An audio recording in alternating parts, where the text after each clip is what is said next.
Early in 1944 at Wright Field in Dayton, Ohio, a test pilot steadied his hand on the throttle of a P-51B Mustang and pushed it past the usual war emergency power limit.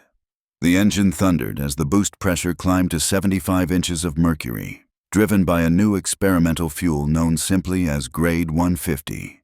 The airspeed indicator began sweeping through numbers that marked the edge of what Allied fighters had ever reached before.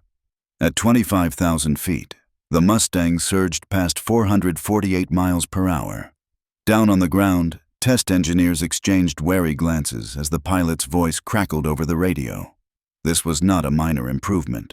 It was a breakthrough disguised in purple-tinted aviation fuel. A chemical advantage so profound that it would overturn every assumption the Luftwaffe held about American fighter performance. The course of the European war was about to shift dramatically, not because of a new aircraft design or tactical doctrine, but due to a fuel that enabled existing planes to perform far beyond German expectations. What the Luftwaffe had yet to realize was that British and American fuel chemists had created something their synthetic fuel program could never equal. While German fighters struggled on B-4 fuel rated at 91 octane in lean mixture, and their superior C-3 fuel barely matched Allied 130-grade gasoline, American refineries were already producing aviation fuel rated at a staggering 150. The implications were nothing short of astonishing. A P-51 Mustang burning standard 130-grade fuel could top out at 437 miles per hour at 25,000 feet. The same aircraft, flown by the same pilot at the same altitude, could now exceed 448 miles per hour when running on Grade 150. German pilots who had learned to respect the Mustang for its long range and exceptional altitude performance were about to face a new and terrifying reality. The Luftwaffe's frontline Messerschmitt Bf 109G barely managed 400 miles per hour at height, while the Focke-Wulf 190A could only reach around 408 under ideal conditions. When Mustangs ran on 130-grade fuel, German aces could still seek favorable terms of engagement. But once the Americans began running 150-grade, the Luftwaffe found itself fighting at a disadvantage that no skill or tactical brilliance could counter. This edge had its roots not in wartime improvisation, but in the pre-war efforts of petroleum chemists who grasped the importance of octane ratings, the measure of how much a fuel-air mixture could be compressed before it detonated prematurely. Higher octane meant higher compression, and higher compression meant more power with every explosion in the engine's cylinders. More power led to greater speed and higher ceilings. The theory was simple, but producing high-octane fuel on a massive industrial scale was a staggering technical challenge. In 1940, as Europe burned, American aviation fuel still centered around 87-octane gasoline, sufficient for training planes and commercial use, but wholly inadequate for high-performance combat aircraft. Desperate for an edge, the British worked with American oil companies to develop 100-octane fuel, which became available just in time for the Battle of Britain. The results were immediate and dramatic. Spitfires and Hurricanes running on 100-octane fuel gained between 30 and 40 miles per hour in top speed, and their climb rates improved by up to 1,000 feet per minute. German pilots who had once relied on their performance superiority suddenly found themselves evenly matched. Then came the next leap, 130-grade fuel. With a performance rating of 130 on rich mixture settings, it became the lifeblood of Allied air power throughout 1943. It powered the Merlin engines of both Spitfires and Mustangs, the Allisons and the P-38 Lightnings, and the mighty Pratt & Whitney R-2800 radials of the P-47 Thunderbolts. Production expanded rapidly under the guidance of General James Doolittle, a relentless advocate for high-octane aviation fuel, who had spent the 1930s convincing the military and oil industry to invest in its development. By 1943, 17 Allied refineries were turning out high-octane gasoline through the catalytic cracking process pioneered by French engineer Eugène Houdry. American refineries alone produced millions of gallons every month, enough to fuel the massive bomber offensives over Germany and the fighter escorts that shielded them. Meanwhile, Germany's fuel production remained shackled by dependence on synthetic gasoline made from coal. The Burgess process that transformed coal into aviation fuel was scientifically sound but slow, inefficient, and resource-draining. Even at its height, Germany could produce only a small fraction of the high-octane output pouring from Allied plants. Most German fighter aircraft operated on B4 fuel, rated at around 91 octane on the lean mixture scale. Their higher-grade C3 fuel, used mainly in BMW 801-powered Focke-Wulf 190s and select Messerschmitt models, was roughly comparable to the Allied 130-grade fuel, though it was available only in small amounts. By 1944, about two-thirds of Germany's aviation fuel output consisted of C3, yet this still amounted to only a fraction of Allied production levels. To understand fuel performance, one must first grasp a key concept of internal combustion. The octane rating measures a fuel's resistance to detonation. During the compression stroke, as the piston squeezes the air-fuel mixture, both temperature and pressure rise sharply. If the mixture ignites prematurely, before the spark plug fires, it causes detonation, an uncontrolled explosion rather than a steady burn. This violent knocking sends shock waves through the engine, which can damage or even destroy critical components. A higher octane rating means the fuel can endure greater compression without detonating. By definition, octane ratings cannot exceed 100, since that value equals the detonation resistance of pure isooctane, the benchmark substance. Performance numbers, however, indicate how much better than pure isooctane a fuel behaves. Thus, a fuel with a performance number of 150 can handle 50% more compression before pre-igniting. Producing such a fuel required complex chemistry, specifically the use of anti-knock additives like tetraethyl lead, combined with carefully balanced aromatic hydrocarbons such as toluene and xylene, blended into base gasoline. At the Royal Aircraft Establishment, British chemists spent 1942 and 1943 testing numerous formulations in search of the best mix of anti-knock capability, energy output, and industrial practicality. Meanwhile, American scientists at Wright Field conducted parallel studies, exchanging results with their British counterparts. By early 1943, both nations had successfully produced experimental batches of fuel labeled as grade 150. The term could be misleading, since an octane value of 150 is chemically impossible. It instead referred to a performance number of 150 on the rich mixture scale, paired with 100 octane behavior on the lean mixture scale. This new fuel, tinted purple for quick identification, underwent extensive trials throughout 1943. The findings exceeded expectations. Merlin engines fueled by 150-grade gasoline could sustain manifold pressures of 75 inches of mercury, compared with 67 inches on 130-grade fuel. That difference translated directly into higher horsepower. The Packard-built Merlin V1650-7, powering the P-51D Mustang, produced about 1,490 horsepower at normal military settings on 130-grade fuel. When switched to 150-grade and run at war emergency power, output jumped to roughly 1,720 horsepower. In the P-51B, equipped with the V1653 Merlin, power climbed to nearly 1,600 horsepower. Flight tests at Wright Field confirmed that gains were significant at all altitudes and conditions. Maximum speed rose by roughly 25 to 30 miles per hour at high altitude. Climb rate improved by several hundred feet per minute. And, most critically, all these enhancements required no mechanical changes to the aircraft itself. The very same Mustang, flown one day on standard 130 fuel and the next on 150, became noticeably faster and more capable simply because of the improved fuel flowing through its lines. The decision to distribute 150-grade fuel to frontline fighter units came in early 1944 after careful consideration. The 8th Air Force, stationed in England and carrying out daylight bombing raids deep into Germany, was enduring unsustainable losses. Even with the introduction of P-51 Mustangs in December 1943, German interceptors were still inflicting heavy damage on American bomber formations. What Allied strategists needed was not just an escort with long range, but one so fast that Luftwaffe fighters could neither flee nor choose engagement terms at will. In May 1944, the first operational shipments of 150-grade fuel arrived in Britain. Distribution was tightly managed. Only selected fighter groups initially received the new supply, both to control logistics and to monitor performance in real combat. The Royal Air Force, which had led much of the initial research, also began fueling its frontline squadrons with the new blend.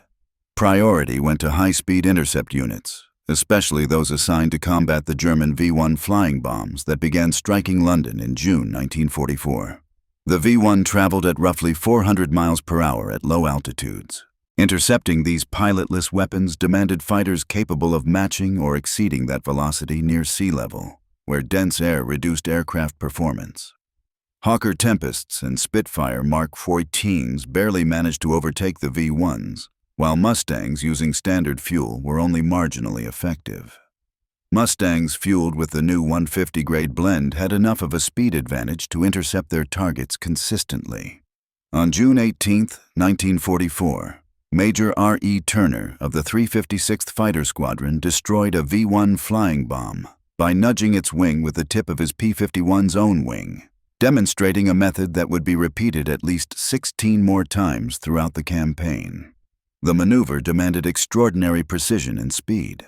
Pilots had to position their wingtip within just 6 inches of the V-1's wing surface, then use the pressure of airflow to roll the bomb off course and send it spiraling down.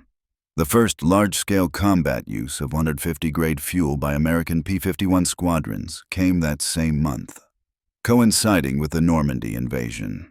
Fighter units of the 8th Air Force, charged with maintaining air superiority above the beaches, conducted patrols and bomber escort missions using this new fuel. Soon, German pilots began reporting encounters with Mustangs that flew faster and climbed harder than any they had seen before.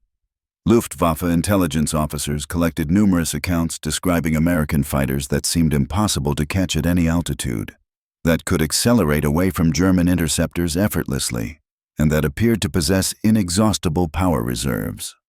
Initially, these claims were dismissed as exaggerations or errors.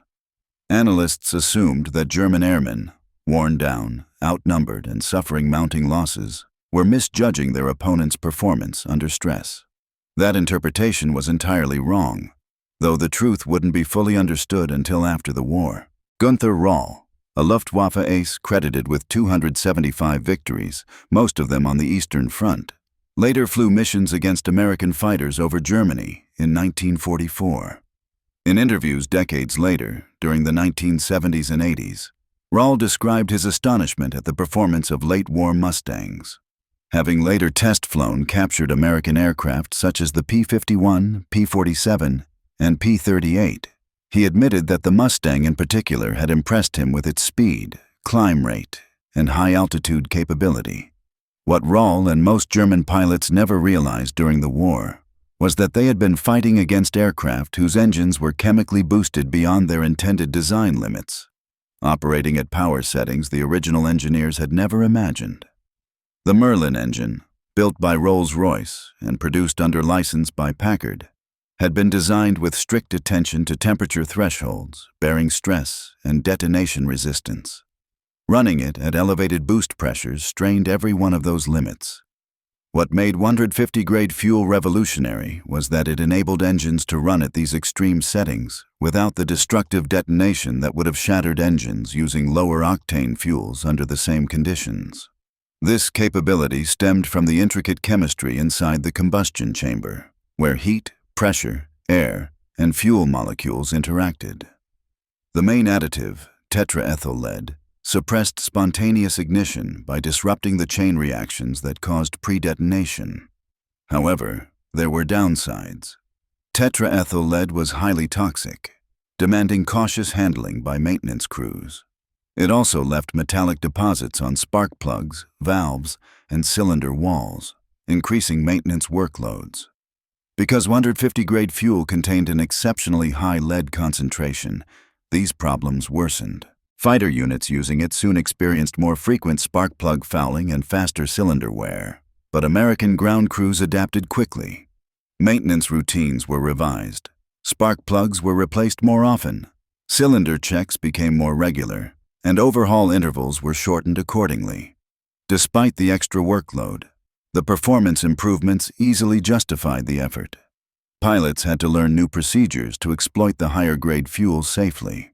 Manifold pressure limits were raised, but caution was required to avoid overboosting engines, particularly at lower altitudes where air density was greatest. Fuel consumption management also became critical. Although 150-grade fuel delivered more power, operating at maximum boost drained fuel at an alarming rate. Escort missions to Berlin and back already pushed Mustang range to the edge, so pilots needed to balance power and economy carefully, knowing precisely when to use full boost and when to throttle back.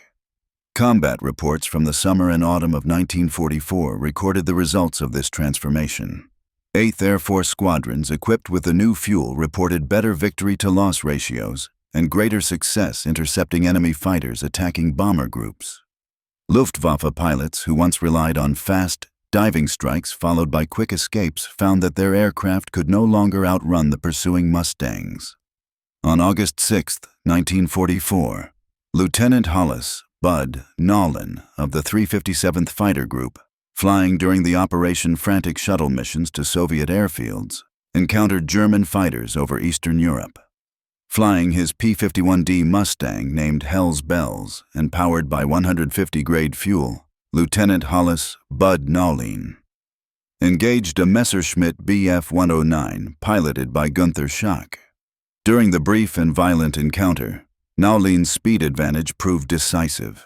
He closed the distance quickly and fired a burst that struck Schack's aircraft, damaging its cooling system. Running low on both fuel and ammunition after the fight, Nolan broke off the pursuit and waved to the German pilot before returning to his escort duties. Schack managed to belly land his crippled fighter just inside German lines. For 4 decades, he wondered why the American had spared him, unaware that Nolan believed he had only damaged the Messerschmitt rather than fatally crippled it. Years later, when historians connected the two men and arranged a meeting in Germany, Schack admitted that the Mustang's performance had stunned him. The speed with which Nolan had closed in and the immense power displayed during the fight were unlike anything he had seen before from Allied aircraft. The encounter left a lasting psychological mark on Luftwaffe pilots. Already heavily outnumbered and facing overwhelming Allied superiority, they now had to contend with American fighters that seemed to possess limitless performance. Their tactical choices narrowed sharply. They could attempt massed attacks in hopes of swamping the escorts, refuse battle altogether to preserve scarce aircraft, or fight, and almost certainly be shot down by faster, more agile Mustangs flown by increasingly confident American pilots. Reichsmarschall Hermann Göring, commander of the Luftwaffe, famously remarked after spotting P-51s over Berlin that he knew at that moment the war was lost. His statement perfectly captured the Luftwaffe's strategic crisis. The Mustang's extraordinary range meant that no part of Germany was beyond reach of daylight bombers, and the introduction of 150-grade fuel in mid-1944 only deepened the catastrophe. German technical intelligence eventually obtained samples of Allied 150-grade fuel from captured drop tanks and downed aircraft. Chemists analyzed the contents and confirmed what pilots had long suspected. The Americans possessed aviation gasoline with properties no German synthetic process could reproduce. Some late-war German sources claimed that C3 fuel had reached similar performance levels, but production remained small and quality was inconsistent. The relentless Allied bombing campaign against synthetic fuel plants, particularly the devastating raids on Leuna and other facilities in May and June 1944, further crippled German output. By the end of that year, fuel shortages were so severe that even fighter squadrons faced strict rationing. Combat units retained top priority, yet even they operated under severe limitations. Training for new pilots was drastically reduced. Many fresh Luftwaffe flyers reached operational units with minimal hours in the cockpit, in stark contrast to American pilots who averaged several hundred hours before entering combat.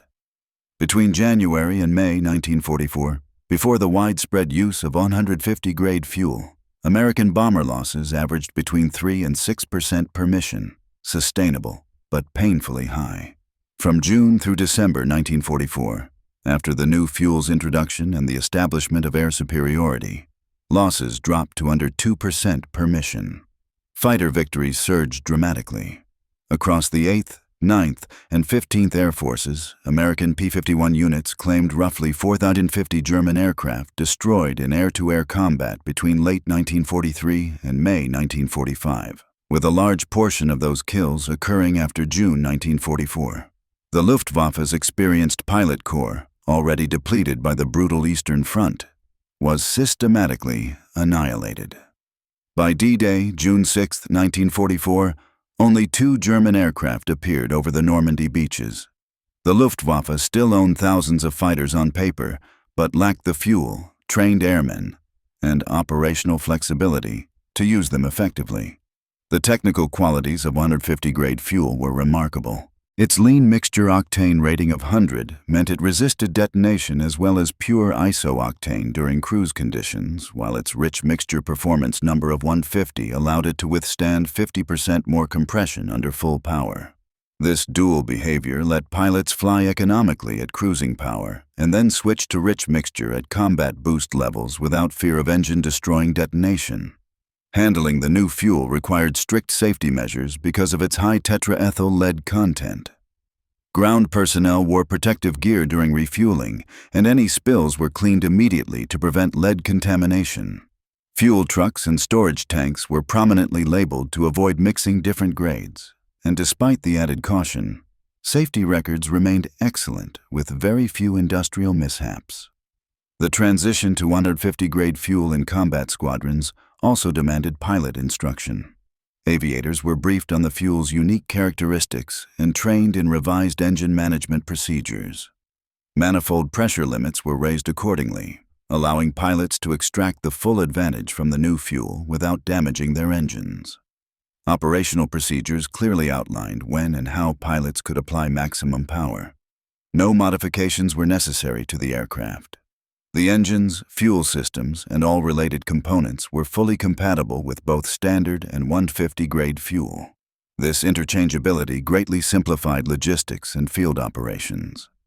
The production numbers alone reveal an industrial effort that Germany simply could not rival. Between May 1944 and April 1945, the 8th Air Force consumed over 53 million gallons of 150-grade aviation fuel. Across all Allied refineries, total production during active service likely surpassed 200 million gallons. Every single gallon required massive refining capacity. Precise chemical additives, such as the highly toxic tetraethyl lead, rigorous quality testing, safe transport to Europe, secure storage, and distribution across dozens of air bases. America's industrial power in 1944 functioned at a scale that appeared almost superhuman. Factories turned out bombers by the thousands and fighters by the tens of thousands. Shipyards launched Liberty ships faster than German U-boats could destroy them. Oil refineries produced aviation fuel in quantities that exceeded Germany's entire output across all fuel grades. Such capacity stemmed from years of industrial growth, vast natural resources, a homeland safe from aerial attack, and a mobilized workforce that included millions of women who filled factory roles to sustain the war effort. The Royal Air Force also adopted 150-grade fuel widely for its European fighter operations. British squadrons flying Spitfire 14s, Tempest VEs, and Mustang 3s and IVs were given priority access to the new blend. RAF pilots reported the same kind of performance boost that American aviators experienced. The Tempest, already among the fastest piston engine fighters of the war, became even deadlier. Tempest units achieved extraordinary success intercepting V-1 flying bombs. Between June and September 1944, the RAF's 150 Wing Tempests destroyed 638 of these weapons, with No. 3 Squadron alone accounting for 305 kills. Squadron leader Joseph Barry downed 59 V-1s. Belgian ace squadron leader Remy van Lierde shot down 44, and wing commander Roland Beaumont claimed 31. The next best performing aircraft were the Mosquito with 623 confirmed V-1 kills, the Spitfire 14 with 303, and the Mustang with 232. The advantage provided by 150-grade fuel proved valuable in every mission type. Its combat effectiveness was demonstrated repeatedly throughout late 1944 and into 1945. Fighter groups supplied with the new blend reported higher victory totals and fewer losses. By March 1945, Nearly every operational P-51 unit was flying on 150-grade fuel. Combat records from that period show overwhelmingly lopsided results. German fighters seldom engaged effectively, and when they did, they usually suffered severe losses. By April 1945, missions over Germany frequently encountered no opposition at all. The Luftwaffe had effectively ceased to exist, destroyed by attrition, a lack of fuel, and the loss of experienced airmen who could not be replaced. On May 8, 1945, Germany capitulated. The air war in Europe concluded with the Allies holding unquestioned control of the skies. Many factors contributed to that supremacy. The Mustang's long range was crucial, American pilot training was exceptional, and Allied numerical advantage was overwhelming. Yet the technological leap provided by 150-grade fuel played a decisive supporting role. That purple-dyed gasoline transformed capable fighters into unmatched war machines, gave Allied pilots new confidence, and symbolized the full technological and industrial might of nations able to outproduce, outthink, and ultimately outlast their enemy. Speed has always been decisive in aerial combat. A faster fighter dictates when and where engagements happen. Speed grants tactical flexibility that slower foes cannot match. When American fighters became measurably faster through the combination of superb airframe design and advanced fuel chemistry, the Luftwaffe's strategic options collapsed. The contrast between Germany and the Allies by late 1944 was absolute. Allied fighter units could fly several combat sorties each day, limited mainly by pilot exhaustion and maintenance turnaround. German units, however, were often grounded by fuel shortages.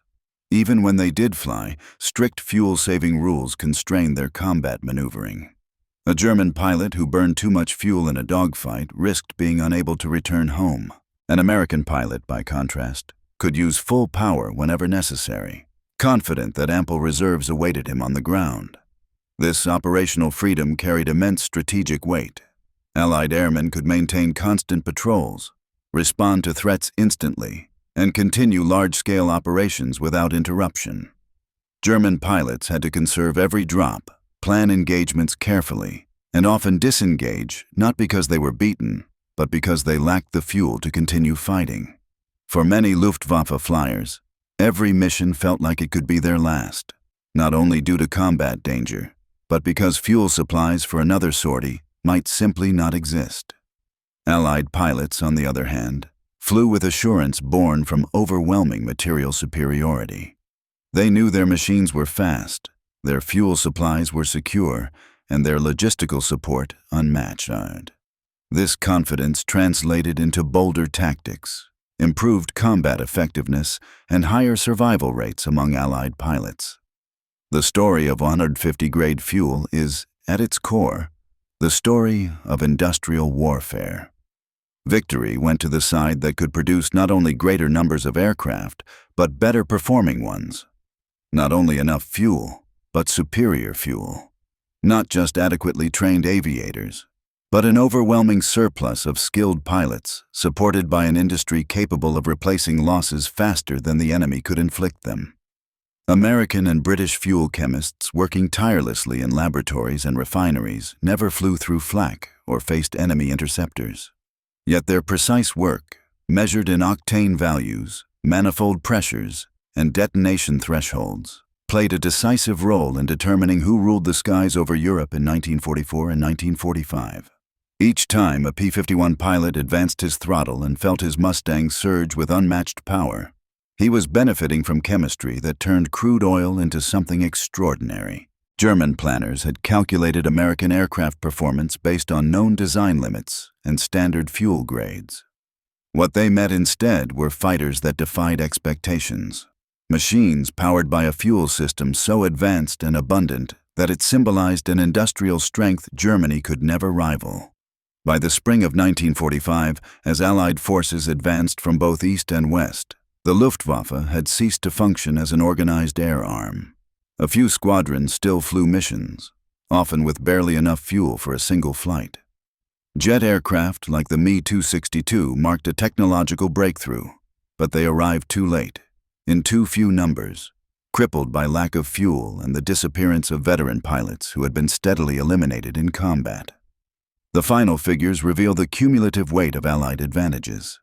American P-51 groups across all theaters flew hundreds of thousands of sorties, destroying about 4,950 enemy aircraft in aerial combat and another 4,131 on the ground.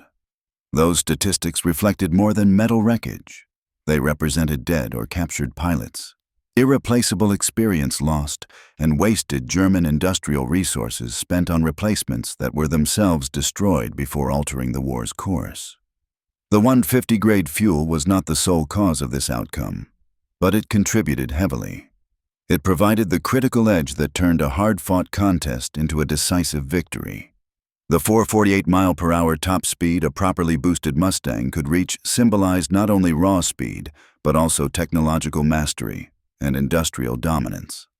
This was what German strategists had failed to foresee, that American chemists and petroleum engineers, working far from the front lines, could create a weapon as potent as any gun or bomb.